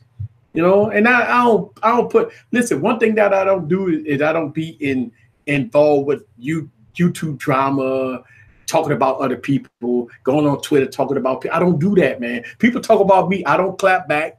Now I might make a frustration video. I drop the mic, you know, because that is my frustration. You know, I make a video because people tell me I'm going, you know, I won't be around, the YouTube channel failing and all that stuff like that. And I'll make a video of me dropping the mic, say I'm still here. That's towards those haters, those people that's begging and praying that I'm not going to be around, on Twitter slamming my name like I'm the worst person on the planet.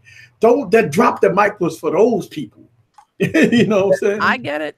Yeah, I get it. But I want to talk about what Tech Love and Mama posted. Were you going there too? Yeah, I was gonna read what she said. Tech Love and Mama was saying that what was holding her back is confidence and time. Mama 4, working full time, online student, spread super thin. Tech Love and Mama, I totally get it.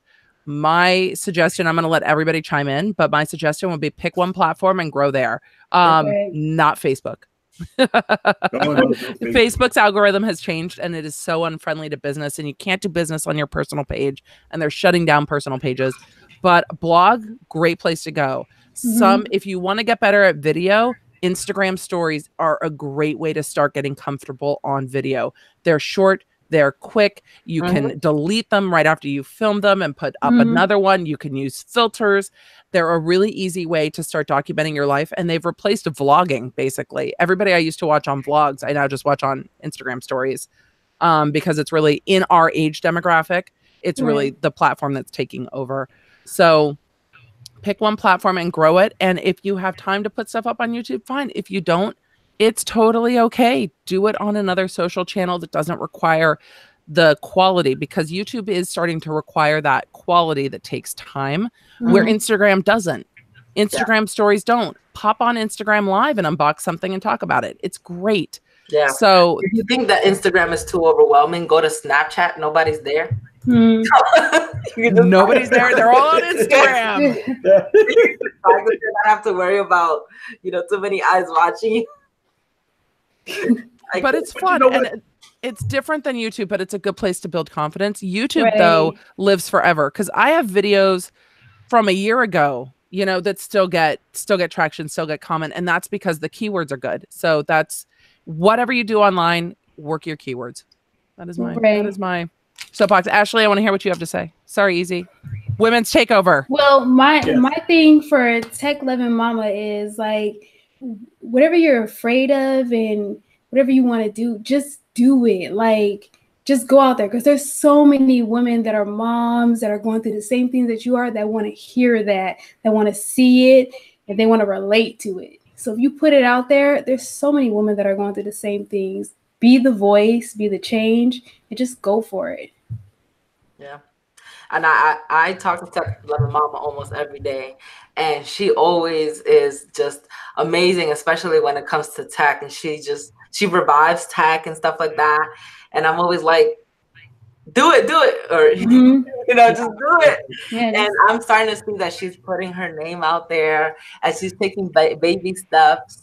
And this is one of the baby steps too, which is, you know, admitting it. And then I hope you know that you have tons of support from us here. Absolutely. Very much Tech Loving Mama. You're always here. And I always be seeing you in different live streams too, different videos and stuff. You're always showing support. And I want you to know that we're all here for you, and we're championing behind you. We're your cheerleaders. Absolutely. Yes. Yep. And last but not least, the one thing I want to say is that get with me and Kevin. We'll do a collaboration. I mean, it's just as simple. Yeah. You know, my door is always open for if you want to, you know, do something in tech related or whatever, stuff like that. I support you 100%. Also, like Ashley said, you know, with the kids and stuff like that, a lot of people like to relate to that. Like a lot of people want to. Sometimes they want to see some of the frustration in trying to work things out, because people want to do things, but sometimes they need that positive voice of the struggle. Right. Sometimes the struggle is always real. Listen, this is not a fantasy, folks. So this stuff is real. And a lot of people that have a good talent, it don't want to, they want to showcase it, but they don't know how. Sometimes you need that one that put, listen, go back and look at my very first 2 videos, 10 videos, 100 videos. I suck. I mean, my videos was terrible.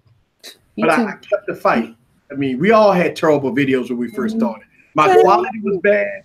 My background was bad. I studied over everything. I stuttered. I didn't know what I was saying. I mean, I sucked. And the whole video sucked. And the views said it, and the thumbs down talked about it too. So, I didn't get frustrated about it. I look at my video. I say, how could I improve? And you just keep improving. And here's the thing about time. Listen, you don't have to post like you got people post like me. I post a lot of videos because I got the time to. If you don't have the time to, it's all good. Post 1 video a week. Post 1 video every 2 weeks. People go support the cause based off of what you post. And if you have fun, the whole key is don't look at it as a stressful job. This is not a job, folks. This is fun, showcasing your style. If you look at it like that, you'll be fine. True. I agree. And don't worry about the thumbs down. Listen, don't to turn it off. Engagement. Turn it off. You can turn it off. I agree. You know what, Emily, you're right. Engagement. Whether or not it is a thumbs up or a thumbs down, that's somebody watching. It's engagement. And you know what? I see some of the people that give me shit on my channel as more opportunities that the universe is presenting me to get over the kids who were mean to me in junior high. Like Absolutely. All of these are opportunities for me to go like, this is making me feel like I'm back in junior high and I'm 40. This is stupid. I need to just let it go. I don't care what anybody thinks of me. I don't care. Right. So it really provides a great opportunity for self-awareness. And the nice thing about YouTube is you can delete mean comments. Right. Yeah. You can filter it for certain words. Yeah. Like, you can't come on my channel and tell me to get raped anymore because I didn't think that would be a comment. And then it was. And I was like, oh, we don't need to bring those kind of memories up. We're going to block these words. So YouTube does give you a lot of options to protect creators. And when you can edit it and you can control the camera angles, I really related with Shane Dawson talking about he was talking about not going to the big YouTube award shows and the Dreamies and whatever. And he's like, I can't control it. I can control my angle, my lighting, and my editing, which is why I post videos, but I can't control going to a live event and I'm not comfortable with my body. So he's at how many million subscribers? Oh my God. 30.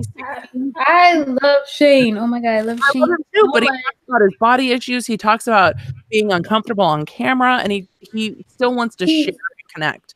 I feel like Shane is so relatable. He's transparent, so it just makes it so much easier to just fall in love with him, and that's what people want to see. 2 years ago was kind of a douche. Oh, absolutely. Yeah, totally. Shane out of the closet, Shane, like, this is my life, this is my anxiety, this is my body image. Right.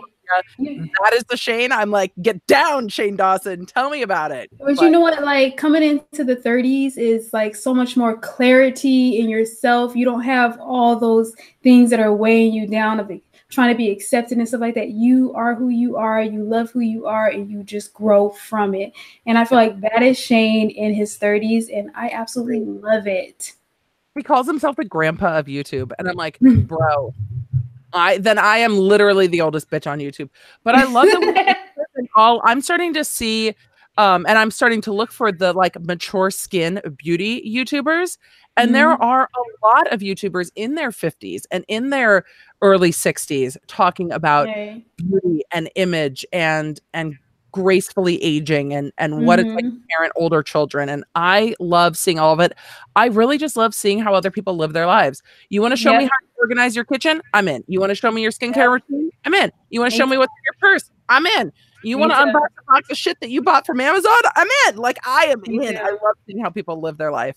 I feel like I prefer to watch people 30s and up versus like the 20s. The 20s is like messy. Like, if I want to see drama and messiness and them learn lessons in life, I watch all their stuff. But if I want to see somebody I can relate to and understand and take something from their content, 30s and up, that's where it's at. Yep. I love the journey channels. It's like it's getting close to the new year, so I'm into the channels who are like, this is what I'm doing this year to change my life. Like, I love watching people's morning routines, evening routines. Yes, me too. This is what we love on YouTube. I love watching people unbox phones that I own. Yep. I'll watch you unbox it. I've got it in my pocket hand. I want to watch you unbox it. Yep. I'm the same way. I am. I want other people's opinions because in my community, people don't geek on phones like I do. And if they do geek, they tend to come to me and be like, oh my God, I'm geeked. But it's a different conversation.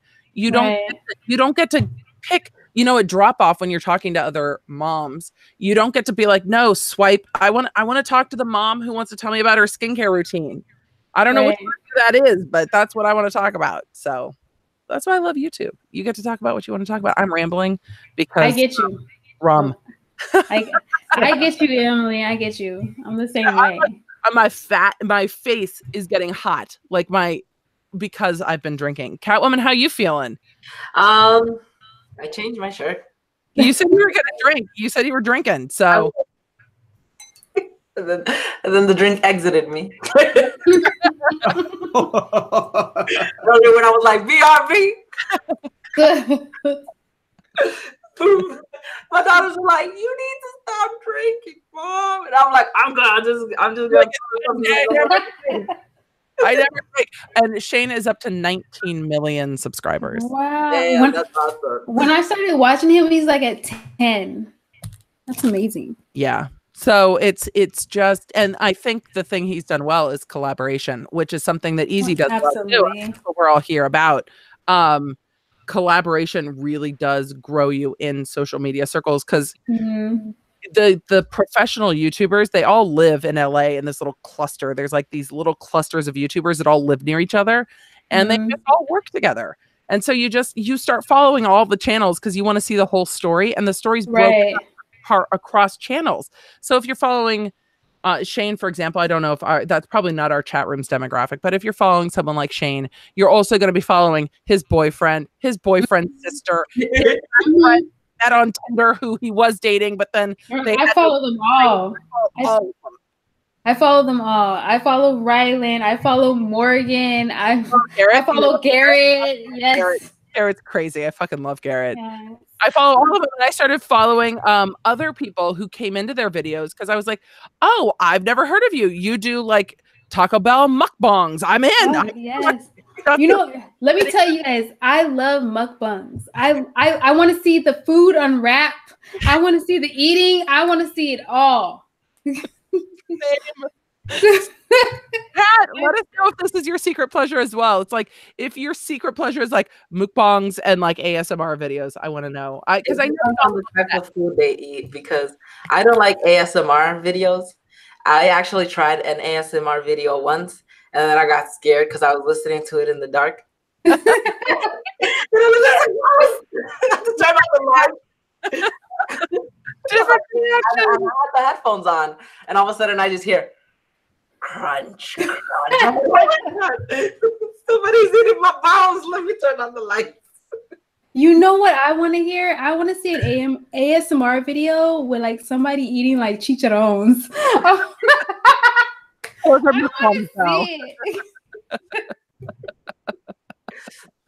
noticed that I listen to more podcasts. Yeah, for that. Streams and then I like longer videos versus shorter videos. And sometimes I don't even look at the video. I just listen to it.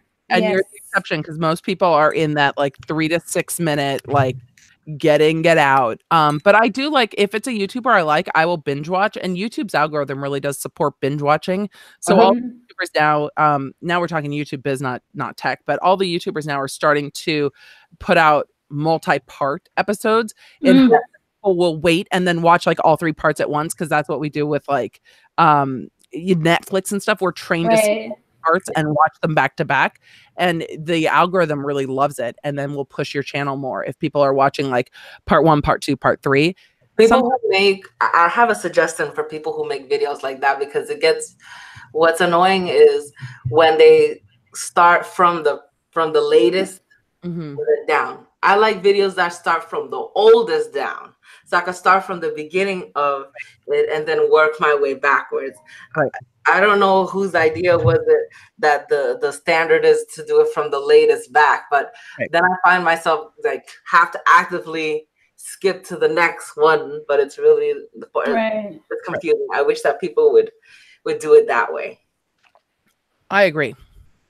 I need episode 1 I need it to scroll that way, not episode 3 first. But then if I've watched the episodes because I'm a child and I can't wait, then I need to see. So I'm one of those people who's like, I want it the way I want it when I want it that way. Right. But that can change. The only thing that that's a little bit frustrating is that because I live in the US and I love anime comes out subtitled versus dubbed over. And Mr. Catwoman saw this anime without me.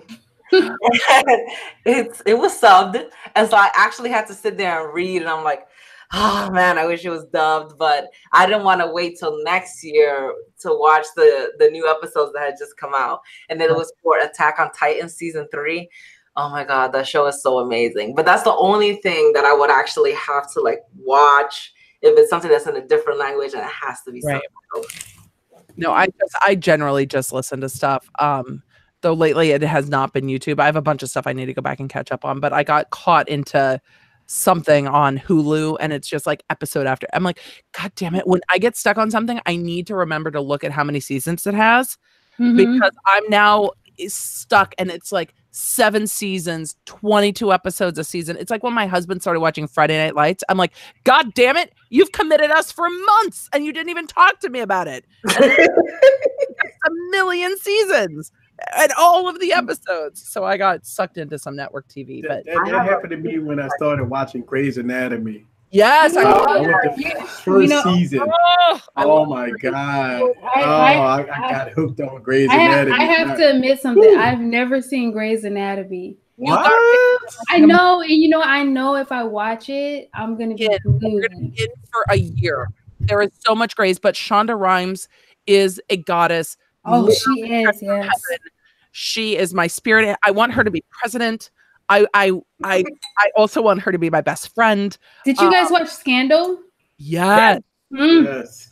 Shonda Rhimes is one of my favorite humans. I love alive. Scandal.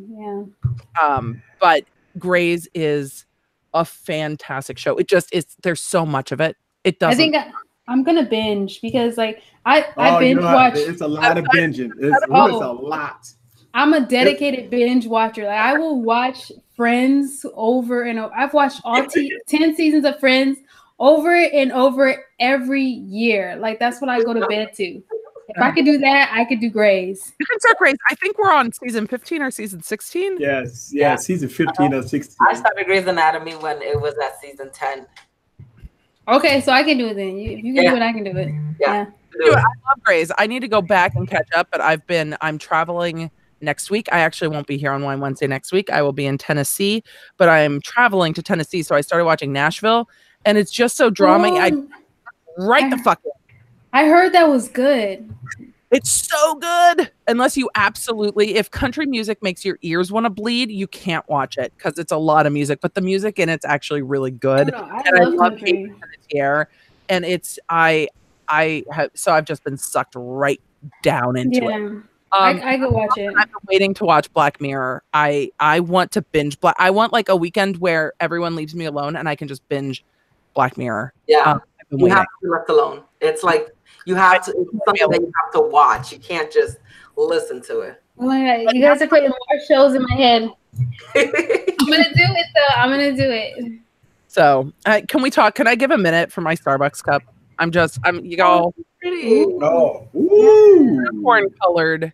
It's the greatest thing ever. And I love it. This is what's making me happy this week, other than my tech. I know we're getting close to the hour, but I want to know what's on your tech wish list. Like we're getting ready. Black Friday is coming, guys. Do you have Black Friday wish list? 10R. Start talking Black Friday wish list. 10R. Yeah, I want the 10R Coral. I want an Apple Watch.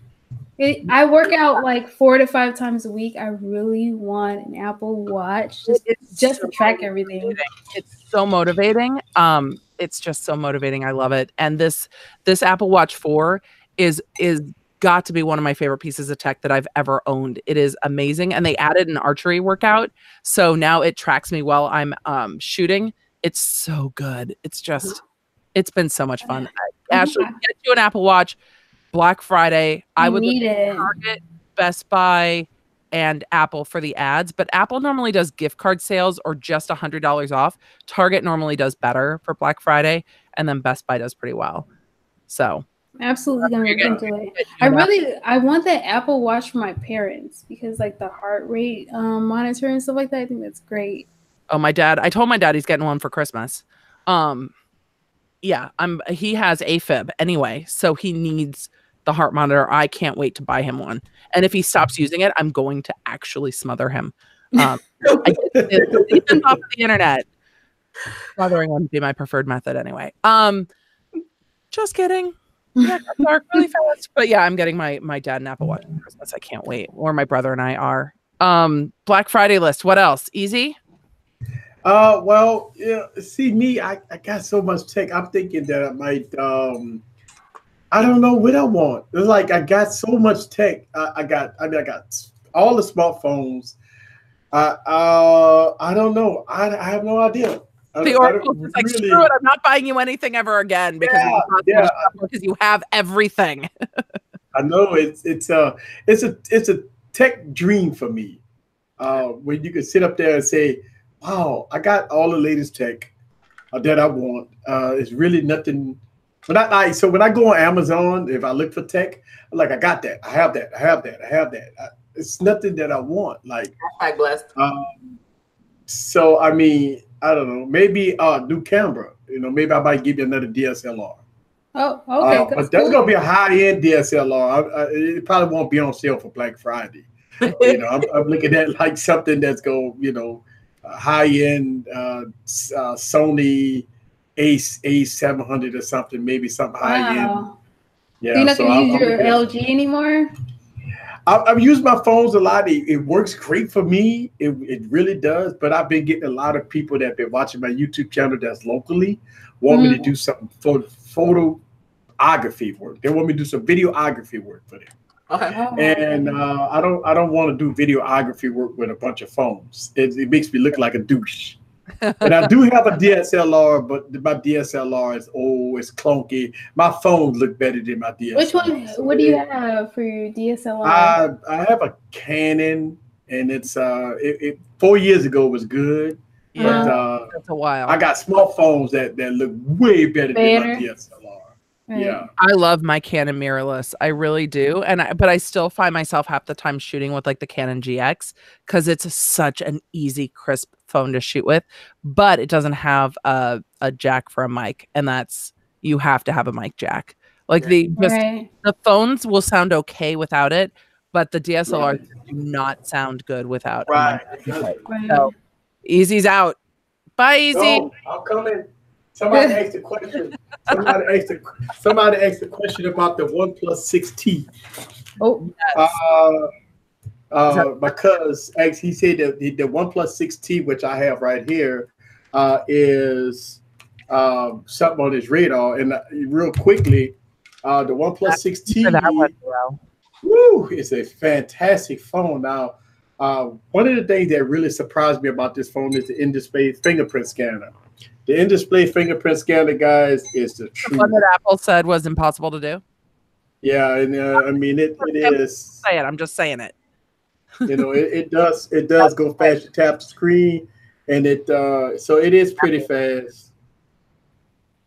Oh, so yeah. the in-display thing, and I like the animations.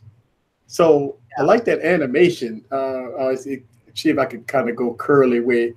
The animation is nice on it, so yeah, I like that. But when you look at it, see, I say this in a video, the OnePlus 6T does a combination. So if you got the phone off, and before you even put your finger on the screen, it's already open. See, it's already open because it uses facial recognition. Yeah. Right. And you know, once you look at it, it's open. So it's a very fast phone when it comes down to. You know, a phone for $500, $550, man. Phone $550. You take it out of your pocket and you already have the finger there. Then it'll already be unlocked. Yeah, I mean, you could do that. You can. I mean, as long as it's ready to go. Let me see if I can get rid of all these notifications. But and the screen doesn't look that bad. I mean, 1080p AMOLED display doesn't look that bad. For $550, man, it's a steal. Yeah, I mean, you know, I agree. You get Snapdragon 845. You get 8 gigs of RAM in this thing, so it's future proof. You don't get a headphone jack, but they do give you a dongle in the box. I dinged it in the video about no headphone jack. The cameras, I did a video about the cameras already. Check out the video. The cameras are pretty good on this thing. And the audio. Surprisingly, the audio sounds pretty good on this thing too. So it's bringing in a whole combination of features that just smacking the Pixel around a little bit because I made a video about that. Absolutely. I mean, this phone is a direct competitor to the Pixel, and I'm gonna tell you, it smacks the Pixel ass all up. Oh my God, it's not even close. You know. Yeah. And I've made videos about debunking the camera on the Pixel. Listen, man, if you hear if you hear people talk about how good the Pixel camera is, man, don't believe the hype, man. I've proved that, man. The cameras is okay. I saw one. I saw a video too. I saw your video and I saw a couple of other videos, and there was one with the 10R versus the Pixel 3, and I chose most of the time the 10R. Yeah, the 10R is nice. Yeah. I have a little complaint about my iPhone. I love Face ID so much that I hate when it can't read my face in the dark. Yeah. Like, I hate that I have to do the passcode. Like, it's so frustrating. Because when the Face ID works, it works so fast that I've gotten so lazy. I often get mad when it doesn't recognize me when I'm brushing my teeth.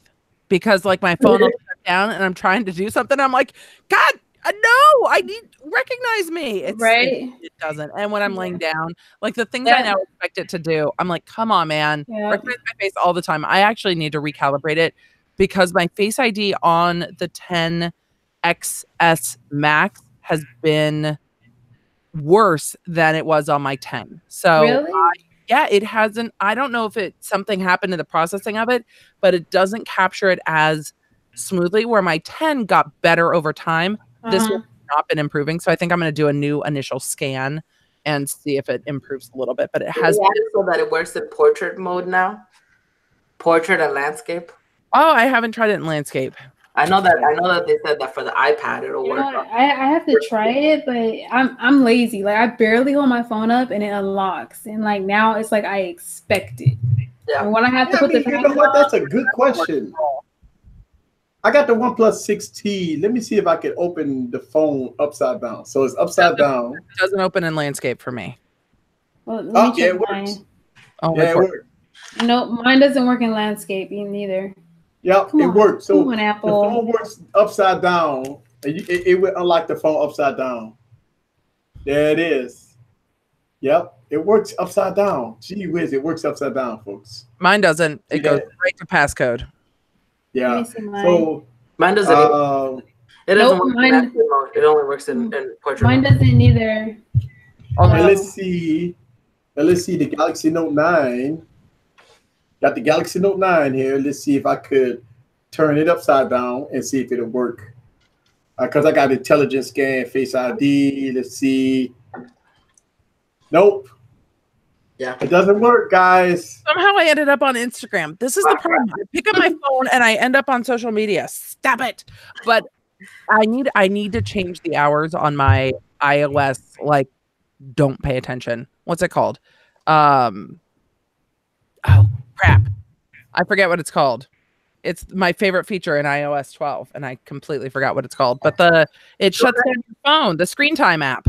Sorry. The settings. I love it so much, but now I realize, because I realized how unconsciously, like, we were testing our phones to swipe up, and I ended up on Instagram. Like, it's unconscious at this point. I'm like a trained monkey. I'm like, go to Instagram. By the way, you guys aren't following me on Instagram. So somebody put up the final question for tonight is how do you overcome the lack of headphone jack? Easy. Who needs a headphone jack? What do you mean? You go Bluetooth. Like once you go Bluetooth, you're good. Trust me. Like before I had my AirPods, like I had the headphone jack, you know, I was living life, I was content. My husband surprised me with AirPods and I haven't been able to go back since. Like once you go Bluetooth, your life is just so much easier. Just convert already, please. It doesn't have to be AirPods. There are so many Bluetooth headphones. I like the AirPods.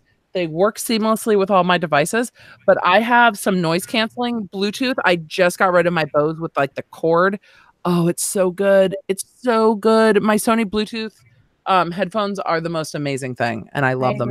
I agree. Anyway you can go, please. Just get rid of it. Bluetooth, get rid of the wire, and you can't charge it. Then what? I have never actually run out of charge on my Bluetooth headphones because with the AirPods they go back in the case and they charge up, and then I will charge them at my desk while I'm sitting here. So I have not had a problem with it.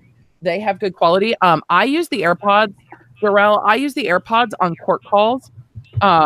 So I'm on phone with the court where you actually get yelled at if the quality's not good. And I've never had anyone say a thing because they do have directional speakers. So they pull your sound directionally. So even if there's background noise, they mute a little bit of that because I've talked to people in wind, in cars, not when I'm on court calls because that's not allowed.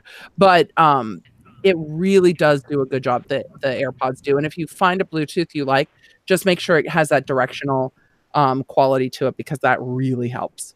Right. Yes. I feel like me personally, I always pair mine to see how much percentage I have, and then I just gauge accordingly. I'm a planner. That's what I do. And I just charge them when I can. Do I wish that my AirPods had more battery life? Absolutely. I positively do. But they don't. So I just plan accordingly and I just charge. Yes. And I'm actually using wireless headphones doing podcasts, and it don't die. These things last forever. And I got little cheapies I reviewed on my YouTube channel that cost like $30.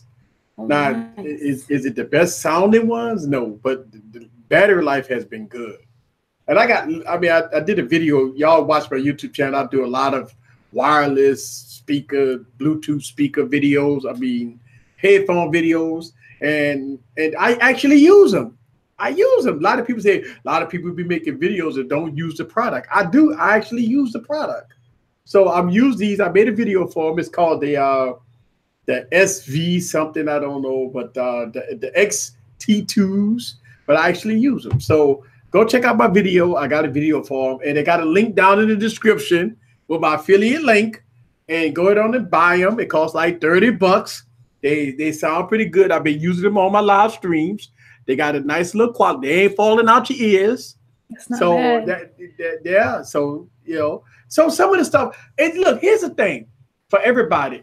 I get 100 emails a day about product reviews. Literally, I handpick my product reviews because if it's trash and I know that I go on Amazon and I read the reviews on it, and I don't bring them to the channel. But sometimes I do get duds, and y'all know I've made videos about the duds. I had a camera, the Polaroid camera, and I mean I ripped that thing to shreds. But you know what they did? They liked it. They look because I sent them the video first, and I ripped it to shreds, and they liked it. They really appreciate that I was professional enough to talk about the bad stuff about the Polaroid camera, because I talked about this. Man, this camera suck. I mean, it really is not that great. And but they really appreciated that I was critical about it. But other than that, some of the things that I get on the YouTube channel is great. It's great. Wait till y'all see this this $2,000 speaker video I'm about to post. Shout out to Master Dynamics, man. They love this channel, man. I love them. I love them. Yes, Master Dynamics. The AirPod is, or the HomePod is too expensive. Yeah. Does it have all the functionality of like a HomePod? I guess we have yeah. Watch this. I might post it tomorrow, Friday, but I'm gonna post it in the everybody, all my VIPs go get to see it. So I'll post it in the Twitter feed, so y'all get to see it. But yeah, it's a pretty good speaker, man. It's a good. So all the VIPs, it is, and that's why you want to be part of Easy Computer Solutions VIP section, because I got tons of videos that does not get posted on YouTube, but I posted on my VIP section. So y'all guys see videos that probably would never. I got videos that I don't post on YouTube, but I posted in my VIP section. And that because I believe that people that's VIPs ought to get first dibs on a lot of stuff. So if you part of the VIP section, you probably see it. Now people be taking my videos and taking the links, and I don't know, did y'all cut that out now? Because I'll be seeing videos that I don't even post pop up on Reddit. so hold on now. So I ain't tripping. I mean, it's views, but I ain't tripping. But some people do that, and people be like, why you always posting videos on Reddit? I don't post my videos on Reddit. I don't know who do that. It ain't me. This video's already on here. Like what? Yeah, it's all right. So who go? Do you got Bixby 1.0 or 2.0? You gonna roll 1.0. 1.0. All right, we gotta do roll call. Yes, we do. Roll call. Easy Computer Solutions, Ashley Morgan, Emily D. Baker as Q, Power Moves, Timothy Baxter, Spectacular Gadgets, Tech Grant Live, Frank Betha, by Iper, Mark Smith, Art Dog, Tech Loven, Mama, Mark Torin, 2, D. Glaze, Marcia R. Ingram, Mark C609, Dexter Cumberbatch, Orlando McManus, Ray, Holiday Evolution, Philly, Tech Reviews, Minus, Eric Drummond, Official K-Fit, 40 Calories, Keith Williams, Zach Talks Tech, Clement Edgy, Tana Does Tech, Tech for Your Needs, Anthony, Belt with Sean Vega, Velas, Michael Wilson, Biggest Productions, Stephen Moore, Prince Revolver, Elge Reviews, Janine Walker, Chanel 808 Life, Hawaii, Technically T, Loyalty, .mean .everything, Eden Classic, Munchie, Derek F, Marco Anadin, Tom Barnes, 10-minute tech reviews, Girl, Lee, Forbes Tech Reviews, Robert Mr. 300. And then Khalid Matthews, the last person on here that just came on right now. Yes. So I want to give a huge shout out to everybody. Yeah, listen, Bixby sound terrible. And I've been, we've been saying that. Bixby is, look, after watching that event, Samsung is highly invested in Bixby. Yeah. She's supposed to get better. She's going to get better. So let's hope for the future. God. Oh, they have Samsung. Like all the furniture, appliances, and stuff like that, in order to do it. Mr. Catwoman has said time and time again, Apple needs to buy LG. My God! Please, somebody. They really heavy. They're spending millions upon millions of dollars in Bixby, in this Bixby stuff, right? Yeah. And Bixby sound terrible. Oh my God! It sounds like something in the 70s.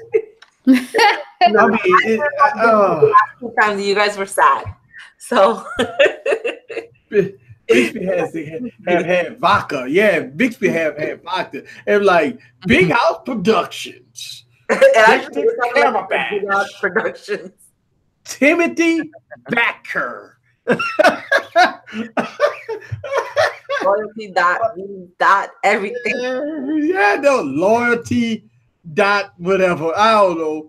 But Bixby's tough. All right, so we're at the top of the hour.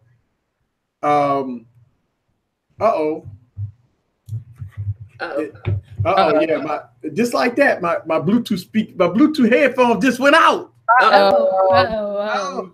All right, so battery life. It's not an AirPod. It's okay though. My AirPods go out on the stream too, though. I can't wear my AirPods for a full stream. I can't wear mine either, but I love them. Even though they're like short battery life, I love them.